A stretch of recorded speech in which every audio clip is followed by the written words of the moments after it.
Saudara yang terkasih, melepaskan kemelekatan bersedia diperbaharui. Hari-hari ini orang-orang, saudara semua melekat pada apakah itu? Pada HP, ada yang dibawa sampai ke kamar mandi, ya. Dompet tinggal sekarang nggak apa-apa karena semuanya bisa pakai HP gitu ya. Ada yang tidur nyala terus HP-nya atau tabletnya sampai habis baterainya begitu ya. Ada juga yang curcol dalam masa puasa ini, Bu, saya nggak bisa berpantang rokok atau vape. Nggak perlu sekarang pakai kalung-kalung mahal berlian, kalungnya vape kemana-mana gitu ya. Susah sekali katanya, nggak bisa mikir, Bu, kerjaannya nggak jalan kalau nggak ngerokok atau nggak ngevape. Ada yang mungkin melekat dengan narkoba mungkin atau pornografi atau dengan harta benda, kekayaan. Atau ada yang melekat pada seseorang, kalau dia nggak ada, Bu, nggak bisa saya. Atau ada yang melekat pada hobi ya. Sampai karena hobinya, ada seorang istri mengadu pada saya, suamiku hobi mancing, Bu. Anak istrinya belum makan, sakit, dan bagaimanapun, nggak urus dia. Yang penting mancing sendiri, tengah malam pun nggak apa-apa. Hobi katanya, pulang kerja capek-capek yang dicari tongkat pancingnya. Bukan ditanya anaknya aman-aman atau tidak gitu ya. Atau pada makanan gitu ya, pada jabatan melekat, atau pada prinsip hidup, atau ada yang aneh lagi kah yang membuat seseorang melekat itu, adakah Bapak Ibu? Soalnya sekarang banyak yang di luar prediksi BMKG sekarang ya, kemelekatan itu. Maka ketika saya dapat tema ini, waduh ini khotbah yang kemungkinan kalau orang sudah memutuskan untuk melekat ya pasti tidak akan mau dengar. Ya sudahlah pendeta tinggal cuap-cuap di sana, pulang ya saya masih melekat. Ini khotbah yang potensi untuk ditaatinya, untuk didengarkannya paling minim Bapak Ibu. Kalau saudara sudah memutuskan untuk, saya sudah tahu saya melekat apa dan saya enggak bersedia untuk diperbaharui. Saudara yang terkasih, hari ini firman Tuhan memaparkan dua tokoh besar kepada kita, yaitu Abram dan Nikodemus. Dua-duanya berjumpa dengan Tuhan. Katanya ada perbedaan besar. Ketika Abram dipanggil Tuhan, disuruh Tuhan pergi, langsung gercep jalan. Tanpa babi bu, tanpa tanya-tanya, tanpa lobi Tuhan dulu, tanpa minta waktu, langsung jalan. Ayat 4a tadi kejadian itu ya. Tapi sebaliknya Nikodemus dikenal sebagai orang yang katanya waduh, paling tidak taat, paling tidak mau melepaskan jabatannya.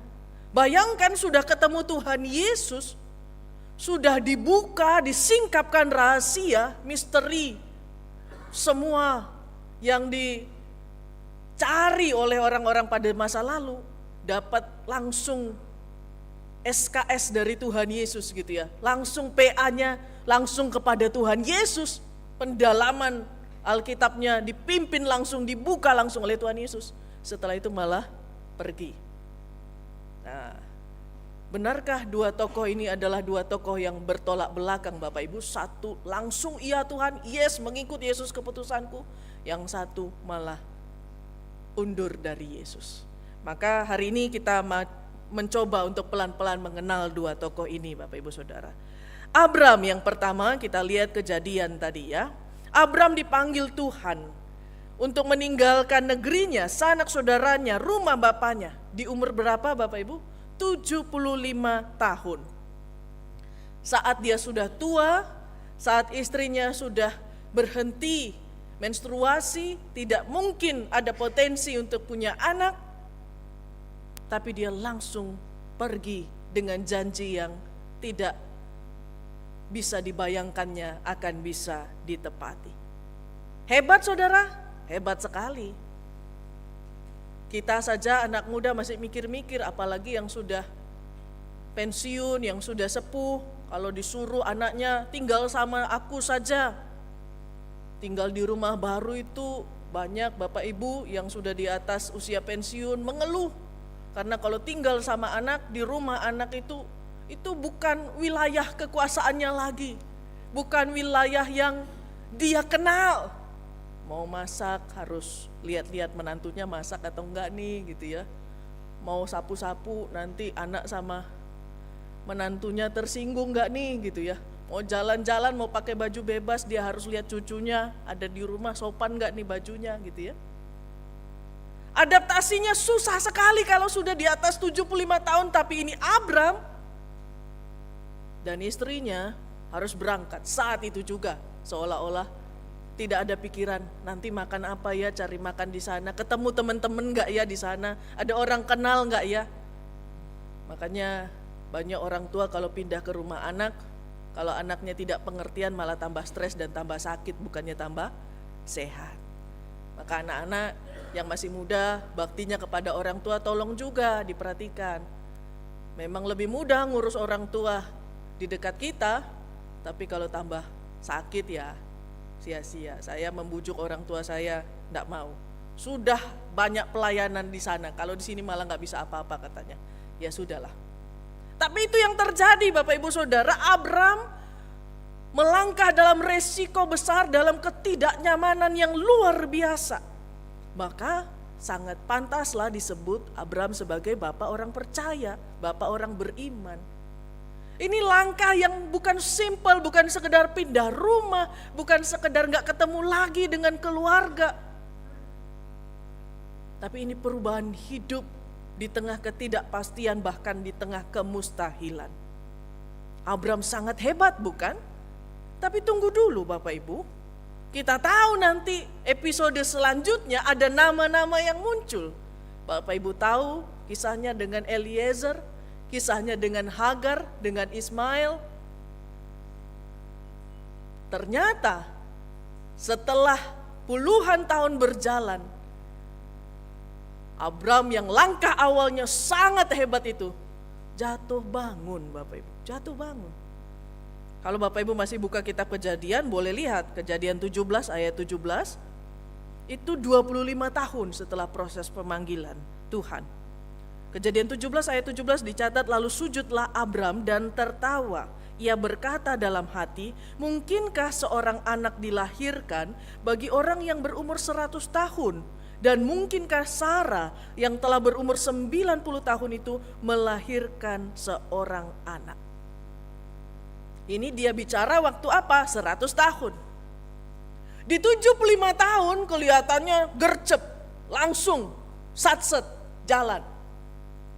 Tapi ternyata dia berjalan dalam keraguan. Sampai umur 100 tahun bukan tambah yakin tapi makin ragu. Dan bahkan menertawakan Tuhan. Saya sudah 100, istri saya 90. Mungkinkah? Saudara yang terkasih, 25 tahun berjalan bersama Tuhan, melihat banyak mujizat Tuhan sepanjang jalan. Tapi di titik usia 100, Abram masih belum benar-benar percaya pada Tuhan. Jadi jangan melihat, wow ini hebat ya, dia melepaskan keluarganya loh. Dia melepaskan hartanya, dia melepaskan kenyamanannya. Ini ikut Tuhan yang ciamik. Tampak luar iya, dia lepaskan. Tapi di hatinya, dia masih belum melepaskan dirinya untuk ditaruh di tangan Tuhan sepenuhnya. Itu Abram. Kelihatannya dia lepaskan semua yang duniawi. Wah, orang-orang tetangganya semua mungkin kita sekarang, wah ini hebat nih.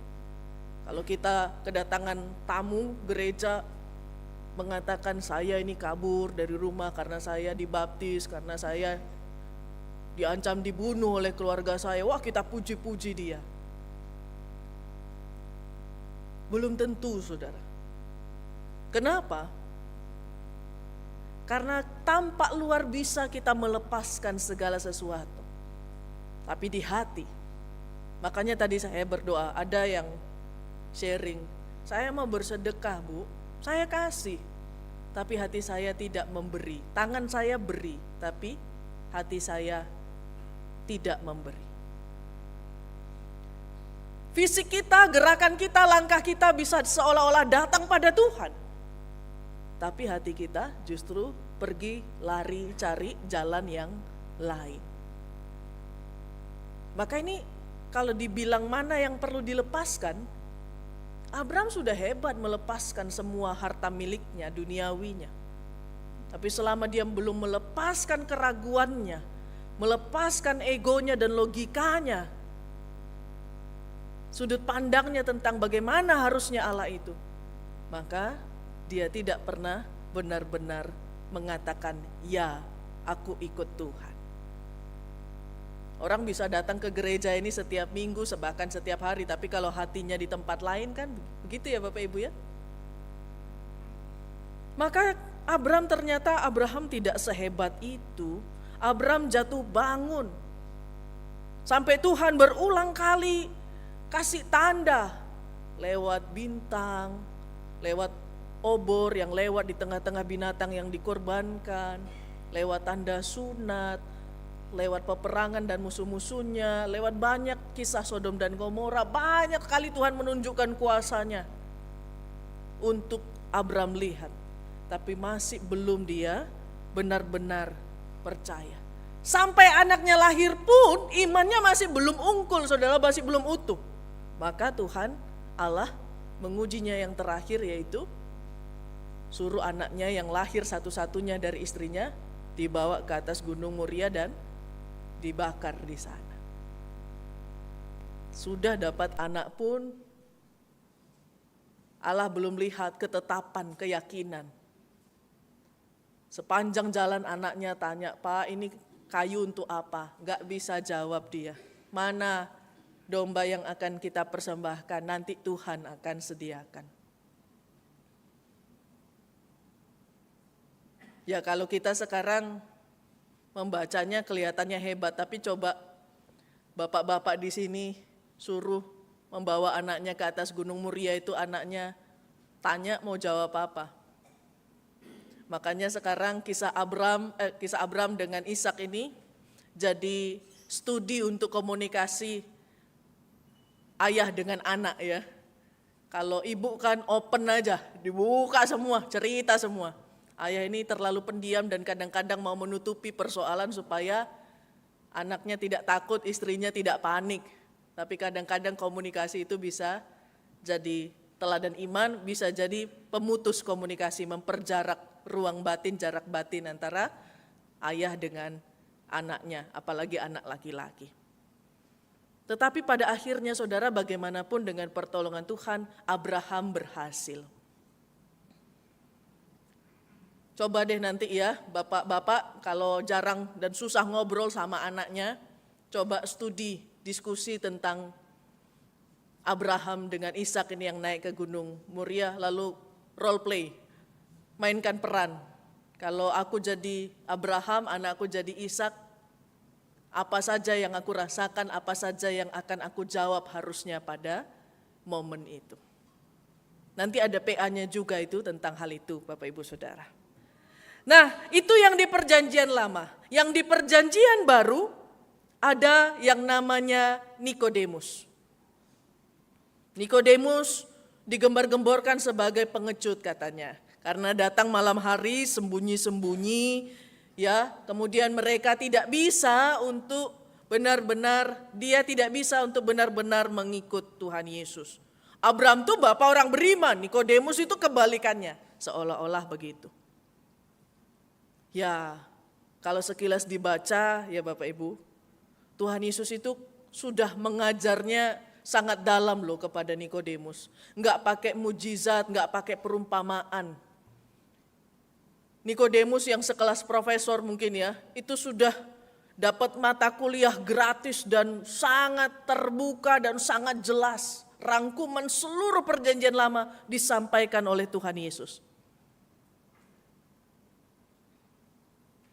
Kalau para profesor Alkitab Perjanjian Lama pada masa Tuhan Yesus mungkin dapat kesempatan seperti Nikodemus, mungkin mereka sudah ikrar setia dan sujud sungkur dan bilang, aku ikut engkau Yesus. Karena ayat 1-17 ini ayat yang luar biasa Bapak Ibu. Kata-kata firman tuh yang sangat dalam dan sangat luar biasa. Tapi sekali lagi kita jangan judgement Nikodemus terlalu terburu-buru. Benarkah Nikodemus tidak beriman? Benarkah Nikodemus yang dituduh tidak mau melepaskan jabatannya, gengsinya, tidak mau ikut Tuhan Yesus itu benar? Saudara, di pasal Yohanes pasal 3 ini Nikodemus datang dengan satu pengakuan iman. Guru, engkau pasti datang dari Allah, karena enggak mungkin orang yang bisa bikin tanda-tanda ini kalau bukan dari Allah.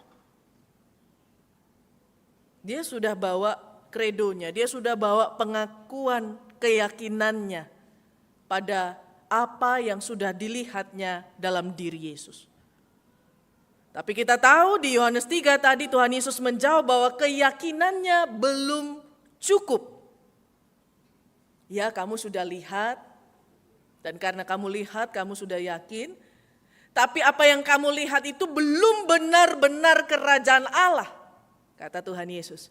Karena orang yang bisa melihat kerajaan Allah harus dilahirkan kembali dari air dan dari roh. Kata air dan roh ini merujuk kejadian 1 waktu Tuhan menciptakan bumi dan langit, ada air, ada roh Tuhan. Itu kisah penciptaan. Tapi sama seperti Abraham yang tertawa bagaimana mungkin aku dan Sarah punya anak. Coba lihat Yohanes 3 Bapak Ibu. Berapa kali Nikodemus bilang, bagaimana mungkin? Setiap kali Tuhan Yesus menjelaskan, Nikodemus juga bilang, bagaimana mungkin itu bisa terjadi? 2 kali Bapak Ibu. Di ayat 4 dan di ayat 9. Sampai Tuhan Yesus harus nyindir dia kan ya. Karena Nikodemus ini bingung. Dia bimbang. Apa yang didengarnya dia kesulitan memahami. Padahal itu misteri iman yang paling terbuka, yang paling to the point, yang diajarkan oleh Tuhan Yesus. Menariknya, setelah Tuhan Yesus selesai, Injil tidak mencatat apa jawaban, apa respon dari Nikodemus. Gantung ceritanya, Bapak Ibu yang terkasih. Tidak direkam bagaimana akhirnya ketika Nikodemus pulang dari perjumpaan dengan Tuhan Yesus itu. Dan itu langsung disimpulkan tidak beriman. Belum tentu. Ada Bapak Gereja Anselmus pada abad ke-12 Bapak Ibu. Dia mengatakan satu istilah yang saat ini menjadi pegangan banyak mahasiswa teologi calon-calon pendeta.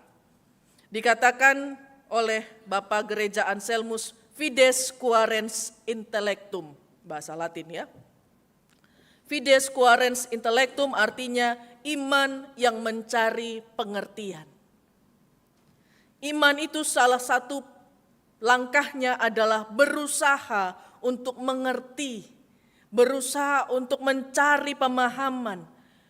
Di dalam kebingungan Nikodemus yang katanya tidak beriman, bisa jadi karena imanlah dia datang bertanya.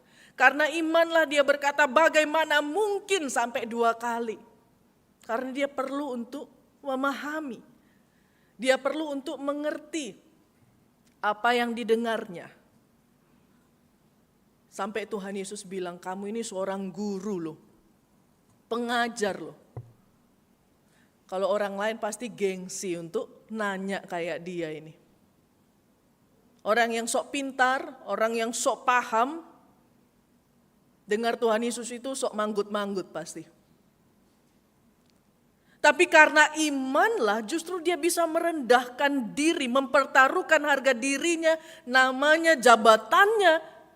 Dan dia bilang bagaimana mungkin? Ini pertanyaan yang konyol Bapak Ibu. Tapi harus dia ungkapkan, kenapa? Karena dia punya iman, dia mencari pengertian apa yang dimaksud oleh Tuhan. Kalau orang lain gak berani, kalau orang lain gengsi, itu urusan dia. Tapi dia butuh mengenal Yesus lebih dalam. Pertanyaannya tampak bodoh Bapak Ibu, tapi kalau Nikodemus gak tanya gimana, gak mungkin. Maka tidak ada ayat emas yang dihafal oleh saudara dan saya, Yohanes 3 ayat 16 itu. Satu-satunya dalam Injil yang mencatat percakapan Nikodemus. Karena begitu besar kasih Allah. Kalau Nikodemus gak tanya, Tuhan Yesus mungkin hanya akan mujizat, perumpamaan saja. Saat itu di Yohanes 3, Nikodemus memang undur saudara. Dia memang tidak langsung ikut Tuhan. Tapi nanti baca ya di Yohanes 7 ayat 50 sampai 51. Di depan pengadilan Sanhedrin, Nikodemus membela Yesus. Dia speak up saat semua orang diam cari aman. Dia bicara bahwa pengadilan ini tidak adil bagi Tuhan Yesus. Prosedurnya salah. Dan yang menarik endingnya, kali ketiga dia dicatat itu nanti di Yohanes 19. Kapan itu Bapak Ibu Nikodemus muncul? Saat Tuhan Yesus diturunkan dari kayu salib. Saat semua murid-murid dan pengikut Tuhan Yesus yang 12, yang 50, yang ratusan itu hilang. Hanya tinggal Yohanes dan para ibu. Di situ hadirlah Nikodemus. Dia bawa 30 kilo minyak mur dan minyak gaharu. Mahal sekali itu. Saat semua orang sembunyi, Nikodemuslah yang membawa Tuhan Yesus, mengurusi penguburannya sampai akhir di depan banyak orang. Kalau harus memilih, saudara mau pilih jadi Abraham atau mau jadi Nikodemus? Atau kalau mencoba mengukur cara beriman saudara pada Tuhan, saudara ini tipe Abraham atau tipe Nikodemus? Abraham yang, ya Tuhan, tapi jatuh bangun, yakin gak yakin. Ya Tuhan, aku mau mengikut Engkau, mau melayani, tapi kepontal-pontal sana sini, sedih, nangis lagi, mundur lagi, kayaknya bukan saya deh, kayaknya salah deh. Ya. Tapi ya jalan terus. Atau Nikodemus yang sudah diajak, sudah dipanggil, sudah disuruh Tuhan. Kok kalem-kalem aja orang ini, ya? Nggak ada perubahan, nggak ada gerakan apa-apa kayaknya. Tapi nanti cetes di saat terakhir, ternyata dialah yang berkorban dan melakukan banyak pekerjaan yang ajaib dalam nama Tuhan.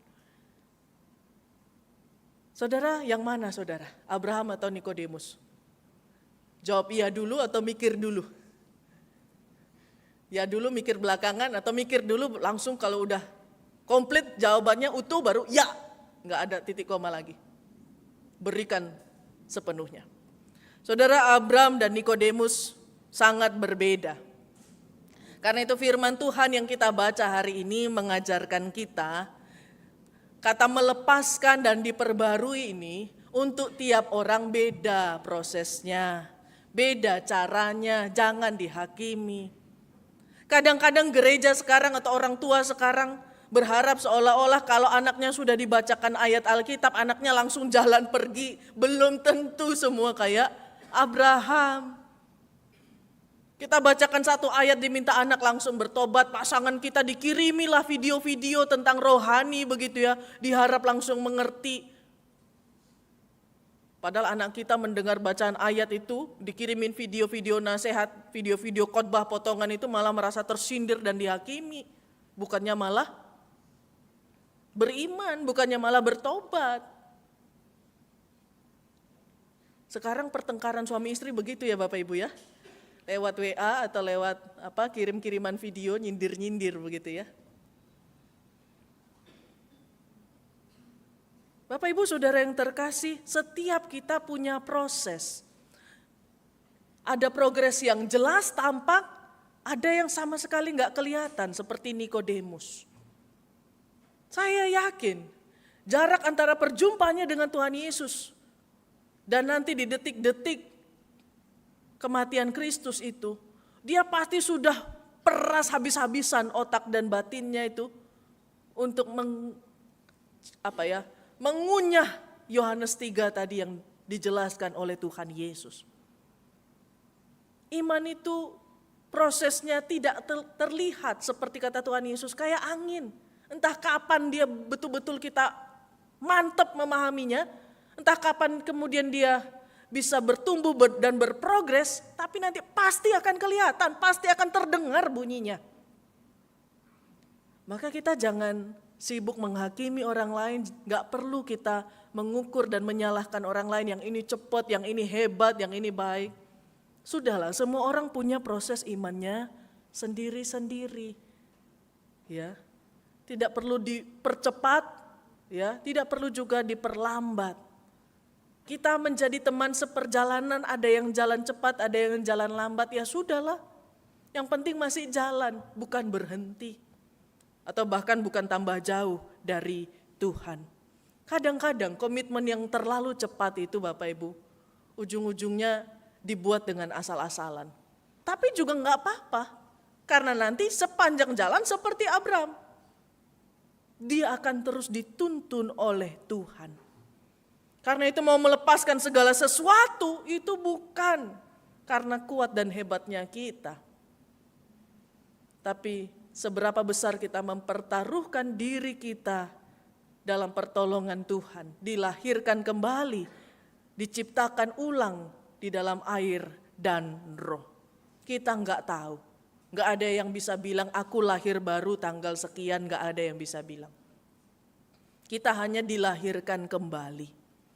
Saudara, kabar baiknya Allah memilih, Allah memanggil, Allah mengutus, Allah memberkati Abraham dan Nikodemus bahkan di langkah pertama yang belum dimulai. Sebelum kita melangkah dalam iman, sebelum bahkan kita mulai tumbuh dalam iman, iman kita masih nol putul lagi. Allah sudah berjanji memberkati dan menyertai kita. Dan ketika dia mengutus kita, memanggil kita, Tuhan bersabar. Dia menuntun kita walaupun kita tipe apapun. Tuhan akan berproses dengan kita bersama, membimbing seperti Abraham dan Nikodemus. Tuhan Yesus tidak pernah mengatakan Nikodemus gagal. Karena Tuhan tahu apa yang tidak bisa kita lihat. Tapi sebelum itu Bapak Ibu, selain Abraham dan Nikodemus, ada satu pihak lagi dalam bacaan kita yang dicatat melepaskan segalanya. Siapa itu? Dalam bacaan kita hari ini. Selain Abraham dan Nikodemus. Adakah yang bisa menjawab? Siapa? Lot? Bukan. Tidak apa-apa. Saya jawab langsung. Yang melepaskan segala sesuatu adalah Allah sendiri. Allah yang turun dari sorganya dan jadi manusia. Kata melepaskan itu ya Bapak Ibu. Allah turun dari sorganya dan menjadi manusia. Allah melepaskan anaknya yang tunggal untuk kita. Karena itu Tuhan Yesus bilang kepada Nikodemus, kuncinya bisa melepaskan sampai se-ekstrim Allah gitu ya. Satu, karena begitu besar kasih Allah pada dunia ini. Saudara kalau nggak bisa lepas rokok sama vape, berarti karena kurang besar kasih saudara pada diri sendiri, pada keluarga, pada kalau saudara nggak bisa lepaskan HP, dulu bangun pagi langsung doa baca Alkitab, sebelum tidur doa dulu baca Alkitab, sekarang diganti semua dengan HP, berarti karena kurang besar kasih saudara dan saya pada Tuhan. Kalau kasih, seberapapun akan ditinggalkan. Satu kali ada seorang bapak yang kecanduan alkohol. Ini kejadian di luar negeri. Kalau ada waktu senggang, dia akan selalu mampir, pergi ke tempat nongkrong, nyetir berapa waktu di rumahnya, dari rumahnya untuk minum alkohol itu. Satu kali ketika dia dapat kesempatan, dapat tugas untuk menjemput anaknya dari sekolah, Bapak Ibu, dia kemudian jemput anaknya, lalu kemudian kembali ke rumah. Nah, di depan rumah teman-temannya ini, di depan rumah tetangganya, temannya sendiri, dia lihat ada banyak mobil parkir di sana. Jadi pulang dari jemput anaknya, dia mau pulang ke rumah, di rumah tetangganya kok banyak mobil parkir. Penasaran, dia turun sebentar ya nak, papa lihat tuh teman-teman kayaknya lagi kumpul. Dan teman-temannya di dalam melakukan apa? Ya minum mabuk. Teman-temannya bilang, ayolah, ayo sebentar, segelas saja, segelas. Dan dia akhirnya coba segelas, 2 gelas, dan seterusnya sampai mabuk. Dia pingsan, tiba-tiba kaget. Kenapa? Karena ada banyak ambulans di sekitarnya. Kaget dia, kenapa? Banyak ambulans. Karena ternyata anaknya dia kunci dalam mobil, dan itu ketika lagi musim dingin, musim salju. Anaknya beku di dalam. Dan harus dibobol mobilnya, dibawa ke rumah sakit. Anaknya harus diamputasi jari-jarinya karena sudah terlalu lama dia ada di dalam mobil itu. Anak perempuan satu-satunya yang masih kecil. Semenjak itu kapok dia. 1 tetes pun gak akan mau lagi saya minum dimanapun. Saudara, jangan tunggu kasih kita di-trigger, dipancing dengan hal-hal yang sangat ekstrim begitu. Kasih itu bukan tunggu kalau sudah ada kapoknya. Kasih itu seperti Allah. Kita bisa berikan setiap hari, setiap waktu. Jangan tunggu kecentok dulu dengan hal yang kita sangat kasihi, yang lebih mahal daripada biaya minum mabuk kita. Anaknya sudah gak punya jari belas lagi. Hari ini Tuhan berkata kepada kita, kasih akan membuatmu bisa menjadi baru. Kalau saudara saat ini sedang bergumul, ada dosa yang sulit dilepaskan, masih melekat. Tanya, seberapa kasihku pada Tuhan, pada diriku, pada keluargaku, supaya aku mau berubah ini. Seberapa mahal harus aku bayar ini. Bertobatlah. Jangan anggap murah kasih Tuhan yang sudah memberikan kasih yang sangat besar itu kepada kita. Karena mereka yang datang pada Tuhan pasti bisa melepaskan dosa. Gak akan mungkin bisa cekel dua-duanya, enggak. Tuhan, aku sudah melayanimu tapi aku dosa titik-titik sedikit-sedikit, enggak akan. Berarti engkau tidak mengasihi Tuhan, engkau mengasihi dosa. Bertobatlah, lepaskan semua itu, bukan tunggu setelah kebaktian ini, sekarang juga. Katakan kepada Tuhan dan kepada dirimu sendiri, aku berhenti. Aku tidak mau lagi. Aku mau benar-benar pertaruhkan hidupku untuk Tuhan di dalam Dia. Aku benar-benar mau hidup baru. Mari kita masuk dalam doa pribadi dan nyatakan itu di hadapan Tuhan sekarang. Saat hening bagi kita. Amin.